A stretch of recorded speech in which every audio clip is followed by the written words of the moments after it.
E aconteceu que em Ícono entraram juntos na sinagoga dos judeus, e falaram de tal modo que creu uma grande multidão, não só de judeus mas de gregos.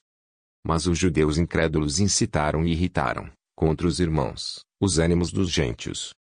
Detiveram-se, pois, muito tempo, falando ousadamente acerca do Senhor, o qual dava testemunho à palavra da sua graça, permitindo que por suas mãos se fizessem sinais e prodígios. E dividiu-se a multidão da cidade. E uns eram pelos judeus, e outros pelos apóstolos. E havendo um motim, tanto dos judeus como dos gentios, com os seus principais, para os insultarem e apedrejarem. Sabendo eles, fugiram para Listra e Derbe, cidades de Licaônia, e para a província circunvizinha. E ali pregavam o evangelho.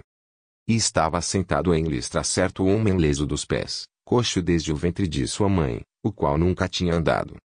Este ouviu falar Paulo, que, fixando nele os olhos, e vendo que tinha fé para ser curado, disse em voz alta: levanta-te direito sobre teus pés. E ele saltou e andou. E as multidões, vendo o que Paulo fizera, levantaram a sua voz, dizendo em língua licaônica: fizeram-se os deuses semelhantes aos homens, e desceram até nós. E chamavam Júpiter a Barnabé, e Mercúrio a Paulo. Porque este era o que falava. E o sacerdote de Júpiter, cujo templo estava em frente da cidade, trazendo para a entrada da porta touros e grinaldas, queria com a multidão sacrificar-lhes.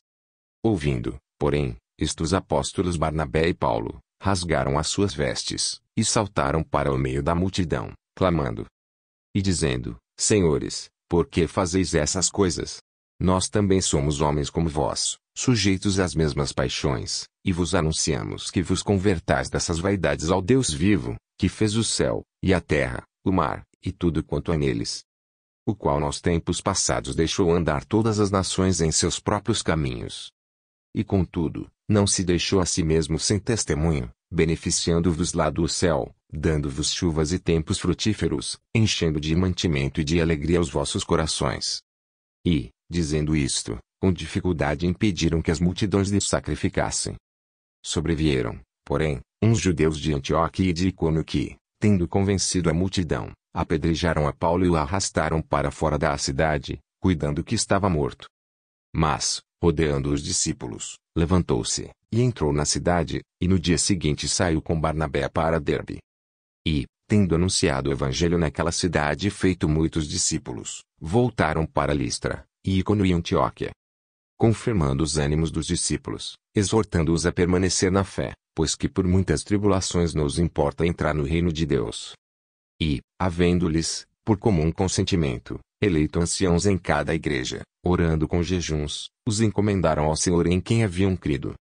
Passando depois por Pisídia, dirigiram-se a Panfilha. E, tendo anunciado a palavra em Perge, desceram a Talha.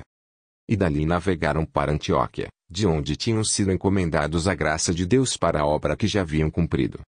E, quando chegaram e reuniram a igreja, relataram quão grandes coisas Deus fizera por eles, e como abrir aos gentios a porta da fé.